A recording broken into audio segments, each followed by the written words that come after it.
Welcome to only IAS. दोस्तों, हमारे सामने एक बहुत बड़ी न्यूज़ है और वो ये है कि यूपीएससी प्रीलिम्स 2020 पोस्टपोन हो चुका है। एक स्क्रॉलिंग इंफॉर्मेशन देते हुए यूपीएससी ने यह भी अनाउंस किया कि 31 मई के बाद अगली डेट क्या होगी, इसे वो 20 मई को सिचुएशन को एनालाइज करने के बाद डिसाइड करेंगे। ये भले ही आपके लिए एक बहुत बड़ी न्यूज़ हो, लेकिन ये कोई ऐसी न्यूज़ नहीं थी जिसे सुनकर आप सरप्राइज हो जाएं। Because it was all expected कि ये एग्जाम पोस्टपोन होगा ही होगा। कारण हम सभी लोगों को पता है, दैट इज कोविड-19। आज ना केवल भारत बल्कि पूरी दुनिया एक बहुत बड़े पैंडेमिक, एक बहुत बड़े चैलेंज को फेस कर रही है। इस पैंडेमिक की वजह से हमारे जीवन का लगभग हर हिस्सा किसी न किसी रूप में प्रभावित हुआ है और उसी में से एक था यूपीएससी प्रीलिम्स 2020 जो प्रभावित हुआ और पोस्टपोन हो गया।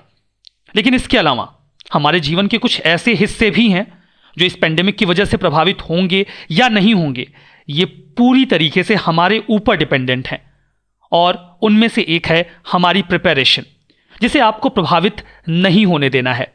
मैं आपको बता दूं कि लगभग 1 महीने पहले हमारी टीम ने इस बात को डिस्कस किया था कि क्या इस बात की संभावना है क्या कि यूपीएससी प्रीलिम्स पोस्टपोन हो जाए, जबकि for the first time India में लॉकडाउन अनाउंस किया गया था।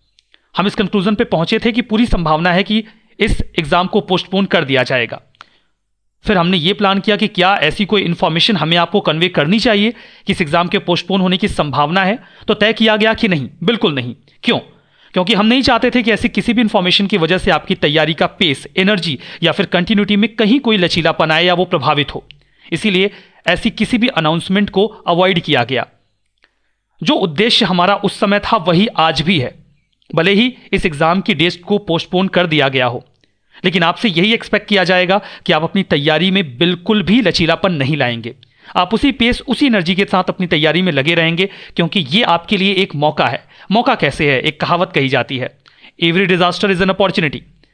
Of course it is a disaster.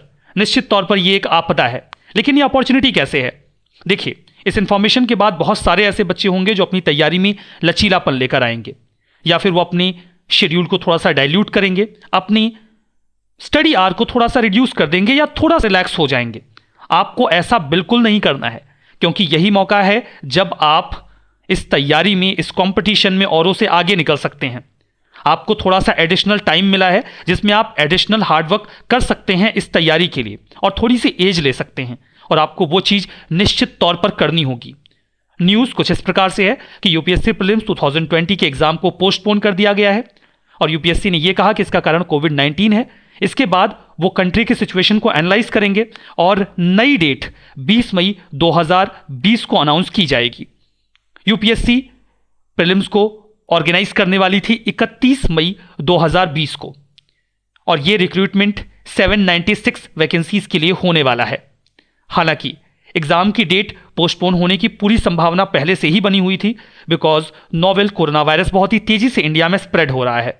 ऐसी स्थिति में इस एग्जाम को कंडक्ट करवाना बिल्कुल भी उचित नहीं होता। इसीलिए यह बिल्कुल तय था कि इस एग्जाम को पोस्टपोन किया ही जाएगा, और वैसा ही हुआ भी। यूपीएससी जो नई डेट है, जो फ्रेश डेट है, उसे 20 मई को पूरी सिचुएशन को एनालाइज करने के बाद अनाउंस करेगी। जो नोटिफिकेशन यूपीएससी ने दी है उसमें यह बात लिखी गई है that the civil services prelims exam 2020 scheduled to be held on 31 May stands deferred and the new dates will be made available on 20 May 2020। लेकिन इसके बाद स्टूडेंट्स को एडवाइजेबल है कि अपनी तैयारी को लगातार जारी रखें, क्योंकि एग्जाम होना तय है। वो आज हो या फिर कल हो, वो होगा जरूर। इसीलिए आपकी तैयारी बिल्कुल अच्छी तरीके से कंटिन्यू रहनी चाहिए। ये सही समय है कि आप अपनी एनर्जी को अच्छी तरीके से यूटिलाइज करें और अपनी एग्जाम की प्रिपरेशन में लगे रहें। जो नोटिफिकेशन यूपीएससी ने जारी की है वो कुछ इस प्रकार से है। आपको स्क्रॉल करते हुए एक न्यूज़ वहां पर मिलेगी जिसे आप खुद भी पढ़ सकते हैं।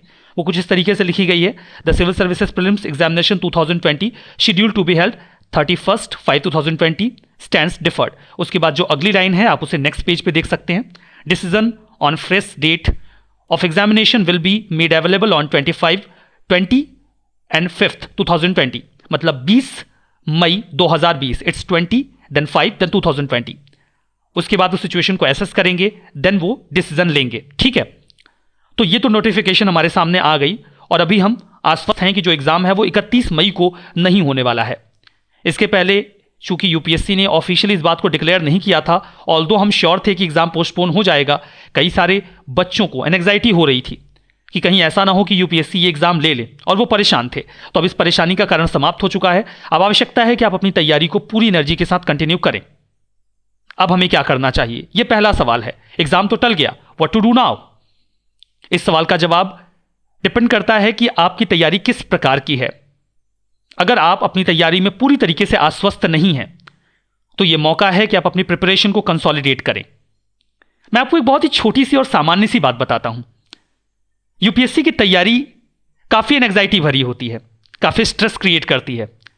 जब एग्जाम नजदीक आता है ना, तो हम सभी के दिमाग में कभी न कभी एक बात जरूर आती है, काश एग्जाम टल जाता। ऐसा कभी होता नहीं है, एटलीस्ट नॉट विद यूपीएससी, लेकिन इस बार ऐसा हुआ है। अगर इस बार ऐसा हुआ है तो आपको इस सिचुएशन का फायदा उठाना चाहिए और अपनी तैयारी में अपनी पूरी एनर्जी को एक बार फिर से झोंक देना चाहिए। अगर आप अपनी तैयारी को लेकर अभी भी पूरी तरीके से कॉन्फिडेंट नहीं हैं, तो यह समय है कि आप बार बार अपने सिलेबस को रिवाइज करें जिसे आपने अभी तक तैयार कर लिया है। तैयारी का अगर कोई ऐसा हिस्सा है जो आप छोड़कर जाने वाले थे या जिसमें आप वीक प्रिपरेशन के साथ जाने वाले थे, तो आप उसे भी अच्छी तरीके से प्रिपेयर करेंगे। कुछ स्टूडेंट्स ऐसे हैं जो अपने प्रीलिम्स की तैयारी को लेकर अक्सर आश्वस्त रहते हैं कि वो पूरी तरीके से तैयार हैं और उन्हें बस एग्जाम देना है। ये ऐसे स्टूडेंट्स भी हो सकते हैं जो बार बार मेंस लिखते हैं या फिर इंटरव्यू देते हैं। उनके लिए मौका है कि वो 15-20 दिनों का समय अपने ऑप्शनल पेपर पे कंट्रीब्यूट कर सकते हैं। देखिए, यूपीएससी जब भी आपको नोटिफाई करेगी वो आपको कम से कम 1 से 1.5 महीने का समय देगी एग्जाम के लिए। वो ऐसा नहीं करेंगे कि वो 20 तारीख को अनाउंस करेंगे कि जो हम एग्जाम है वो 10 जून को लेने वाले हैं। ऐसा कोई नोटिफिकेशन यूपीएससी जारी नहीं करेगी। वो जब भी ऐसी कोई जानकारी आपको देंगे वो आपको 1 से 1.5 महीने का समय देंगे, जो कि सीनियर स्टूडेंट्स के लिए इनफ होगा कि अपनी तैयारी को एक बार फिर से सिस्टमैटिक कर लें। तो अगर आप अपनी तैयारी को लेकर पूरी तरीके से कॉन्फिडेंट हैं, तो ये एक मौका है कि आप थोड़ा सा समय अपने ऑप्शनल पेपर पे दे दें। और अगर आप अपनी तैयारी को लेकर पूरी तरीके से कॉन्फिडेंट नहीं हैं, तो आपको अपनी तैयारी को कंसोलिडेट करने का काम शुरू कर देना चाहिए और बार बार अपने सिलेबस को रिवाइज करना चाहिए। ये अभी आपको करना चाहिए। अपने शेड्यूल से भटकने का प्रयास बिल्कुल मत करिए, उसे रीशेड्यूल करिए कि आप अपनी तैयारी को आगे किस प्रकार से जोड़ने वाले हैं। देखिए, एक समस्या अक्सर स्टूडेंट्स फेस कर रहे हैं कि उन्हें टेस्ट सीरीज में अच्छा स्कोर नहीं मिल रहा। उसके लिए उन्हें क्या करना चाहिए? देखिए, टेस्ट सीरीज के स्कोर में आपको खुद पे फोकस करना है। आप क्वेश्चंस को पूरी एनर्जी के साथ सॉल्व करने का प्रयास करिए और उसके बाद जो आपको स्कोर मिलता है उसे इंप्रूव करने की कोशिश करिए। आप बिल्कुल ये मत सोचिए कि मेरा स्कोर कम आ रहा है और किसी और का ज्यादा आ रहा है, क्योंकि टेस्ट सीरीज में जो क्वेश्चंस आपको दिए जाते हैं और जो यूपीएससी का एग्जाम जब आपके सामने आता है और पेपर आपके सामने आता है, उसमें काफी डिफरेंस होता है। टेस्ट सीरीज का स्कोर कभी भी इस बात को डिटरमाइन नहीं कर पाता कि आप यूपीएससी के एग्जाम में कैसा परफॉर्म करेंगे, लेकिन टेस्ट सीरीज आपकी तैयारी को शार्पनेस देता है, आपके कॉन्फिडेंस को बिल्ड करता है। तो आप टेस्ट सीरीज को सॉल्व करते वक्त करें क्या, मैं आपको यह बताना चाह रहा हूं। टेस्ट सीरीज को सॉल्व करते वक्त कुछ क्वेश्चंस ऐसे होते हैं जिन्हें आप आसानी से सॉल्व कर ले जाते हैं। That's great. ये आपकी तैयारी को पोर्ट्रे करता है कि आप अच्छी तरीके से तैयार हैं। लेकिन कुछ प्रश्न ऐसे आपके सामने आ जाते हैं जिनके बारे में आपको जानकारी नहीं होती, आप कंफ्यूज होते हैं। तो आप किसी ऐसे स्टेटमेंट पर जिस पे कंफ्यूज हैं, सोचिए कि आखिर क्या हो सकता है जवाब, और इसके लिए आप एक लॉजिक ड्रॉ करिए। बिना लॉजिक ड्रॉ किए, बिना कारण सोचे आप किसी भी ऑप्शन को टिक मत करिए। किसी भी स्टेटमेंट को सही या गलत मानने से पहले आप उसके लिए एक लॉजिक अपने दिमाग में सोचिए कि अगर ये सही होगा तो क्यों होगा और गलत होगा तो क्यों होगा। ये क्यों अपने दिमाग में रखिए और उसे टिक कर दीजिए। ऐसे ही आप अपने पेपर को सॉल्व करिए। ऐसे प्रश्न भी अगर आप सॉल्व करना चाहते हैं जिनके बारे में आपको कोई जानकारी नहीं है, तो अपने दिमाग में पहले एक कारण लेकर आइए कि आखिर ये स्टेटमेंट क्यों सही है या क्यों गलत है। जब आप अपने टेस्ट पेपर को इवैल्यूएट करने लगते हैं तो आपको पता चलता है कि कोई स्टेटमेंट सही है या गलत है। अगर आपके द्वारा टिक किया हुआ जो ऑप्शन था वो इनकरेक्ट निकलता है, तो आपको यह देखना है कि जो लॉजिक आपने लगाया था वो कैसे गलत हो गया, और अगर वो लॉजिक गलत हुआ तो सही लॉजिक क्या था। अगर आपने एक बार यह देख लिया कि आपने जो लॉजिक लगाया था वो गलत निकला, तो सही लॉजिक क्या है वो आपने एक्सप्लेनेशन में देख लिया, आप उस क्वेश्चन को दोबारा कभी नहीं भूलेंगे। टेस्ट सीरीज आपकी इंफॉर्मेशन को वैल्यू एड भी करता है। इस तरीके से टेस्ट सीरीज में जो भी नई इंफॉर्मेशन मिलती है वो आपकी मेमोरी में ऐड होती चली जाती है। अगर आप रैंडमली क्वेश्चंस पेपर को सॉल्व करके उसके बाद उसके आंसर्स देख के निकल जाएंगे तो फिर आपका लेवल वहीं का वहीं रहेगा, उसमें कोई इन्हेंसमेंट नहीं होगा। लेकिन आप इस तरीके हर क्वेश्चन को टिक करने से पहले अगर लॉजिक लगाएंगे और बाद में इस बात को जज करेंगे कि जो लॉजिक आपने लगाया था वो सही निकला तो कैसे निकला या गलत निकला तो कैसे निकला, ये आपको हेल्प करेगा उस इंफॉर्मेशन को माइंड में रिटेन करने के लिए। एक सवाल आता है कि टेस्ट पेपर को रिवाइज कैसे करें। हम बहुत सारे टेस्ट पेपर सॉल्व कर लेते हैं, फिर हमें फील होता है कि अगर हमने इसे रिवाइज नहीं किया तो कोई फायदा नहीं मिलेगा, क्योंकि हम तो वैसे ही सब भूल जाने वाले हैं। देखिए, टेस्ट पेपर्स में कई बार बहुत लंबे लंबे एक्सप्लेनेशंस दिए गए होते हैं। अगर एक्सप्लेनेशंस छोटे हैं देन इट्स ओके, आप एक दो लाइन पढ़ के उसे रिवाइज कर सकते हैं। लेकिन अगर एक्सप्लेनेशन लंबा है तो आपको यह करना है कि आप उस क्वेश्चन को पढ़िए और देखिए कि दोबारा जो आपने सॉल्व किया था वो जवाब एक बार में आपके दिमाग में आ रहा है कि नहीं आ रहा है। अगर नहीं आ रहा है तो स्टेटमेंट्स को पढ़ने के बाद आंसर पे जाइए और उसका जवाब निकाल लीजिएगा। अच्छा ठीक है, ये स्टेटमेंट गलत था, ये और ये सही है। आप इस तरीके से अपने पेपर को रिवाइज करिए, बजाय इसके कि आप पूरे एक्सप्लेनेशन को जो एक एक 1.5 पेज के हों या फिर 10-10 लाइन्स के हों उनको पूरा पढ़ने बैठ जाएं। कई बार एक्सप्लेनेशंस आपको लॉन्ग दिए जाते हैं। लॉन्ग एक्सप्लेनेशन देने का उद्देश्य ये होता है कि अगर किसी टॉपिक के बारे में आपको जानकारी नहीं है, वो नया टॉपिक है टेस्ट पेपर में, तो आप उसे सॉल्व करने के बाद इधर उधर भटकने की बजाय सीधा एक्सप्लेनेशन पे जाते हैं और उस टॉपिक के बारे में पूरी जानकारी इकट्ठा कर लेते हैं। तो अगर कोई ऐसा टॉपिक आपके सामने है जिसके बारे में आपको बिल्कुल जानकारी नहीं है, बिल्कुल नया टॉपिक आपके सामने है, तब आप उसके एक्सप्लेनेशन पर जाइए और उसे दोबारा से पूरी तरीके से पढ़ के उस टॉपिक को प्रिपेयर कर लीजिए। तो टेस्ट पेपर की जो प्रॉब्लम है उसे इस तरीके से सॉर्ट आउट करने का प्रयास आपको करना है और तैयारी को धारदार तरीके से आगे बढ़ाते रहना है। यह समय है कि आप अपनी तैयारी को झुकने ना दें और आगे बढ़ाते रहें।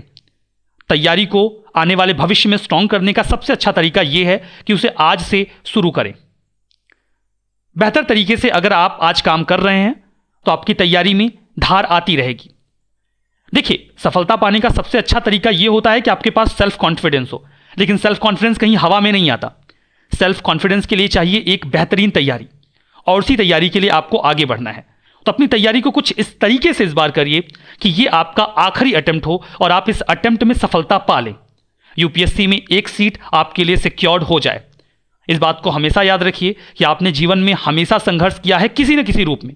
You are ever a fighter, so one fight more, the best and the last.